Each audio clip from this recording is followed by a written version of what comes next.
Hi, this is Scott from Horse Racing Daily, and today we're going to go over the number one horse that I think can finish in the Kentucky Derby Superfecta, and that horse is none other than Epicenter.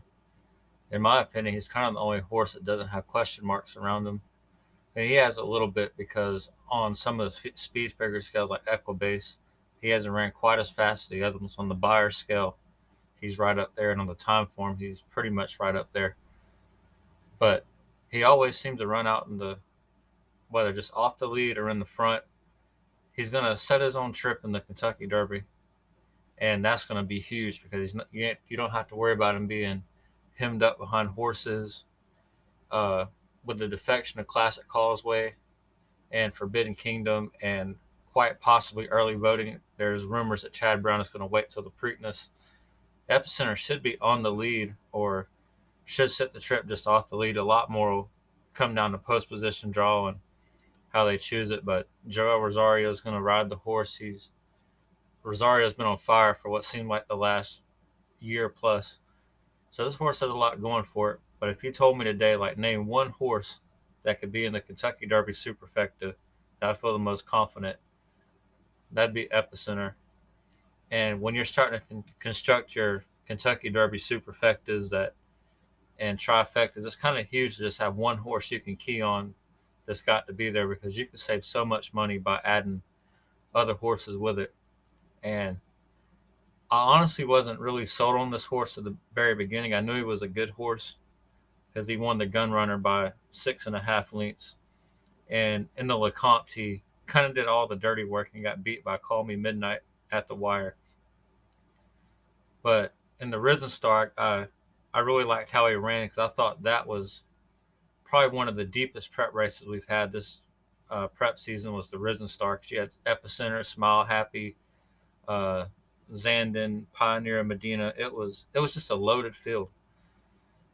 And then the Louisiana Derby, he really showed a new dimension that kind of put me onto him where I started to actually like this horse. I knew that he could make his own trip in the Derby. And we'll go to YouTube and we'll watch the Louisiana Derby. And he's going to be the number 6 horse. And he's going to break well.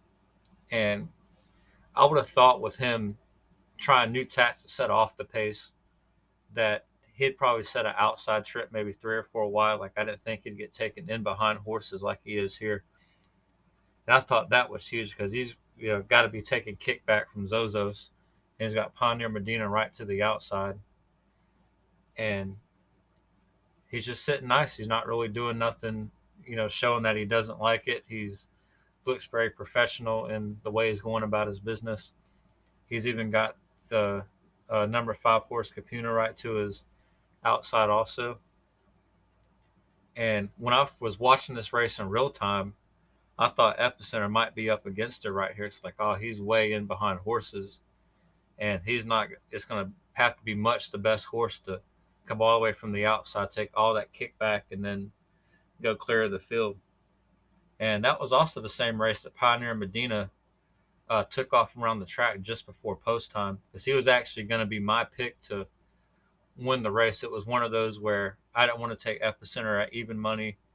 Uh, Pletcher has a history of doing good at the fairgrounds. The Pioneer Medina just seemed like he was the best value for the race, and that was really hurt me whenever he, took off running around the track just before the race. But right here, Epicenter is going to spring to the outside, and he just takes off and asserts himself as much the best of this field. And I don't think this field was as deep as the one in the Risen Star. And you had Zandon that won the Bluegrass, a Smile Happy that came back and got second in the Bluegrass.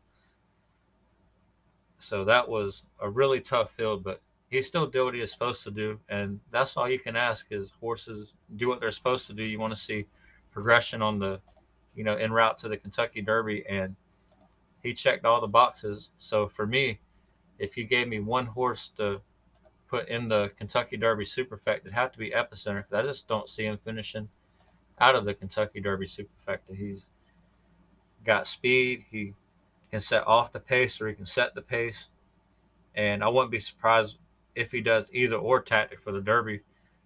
But it's looking like a lot of the speed is defecting, so maybe he'll be the speed, I think some of that's going to be if he gets an inside draw, I can see him setting the pace. If he gets like a 14, 15 post, he could set the just off the speed.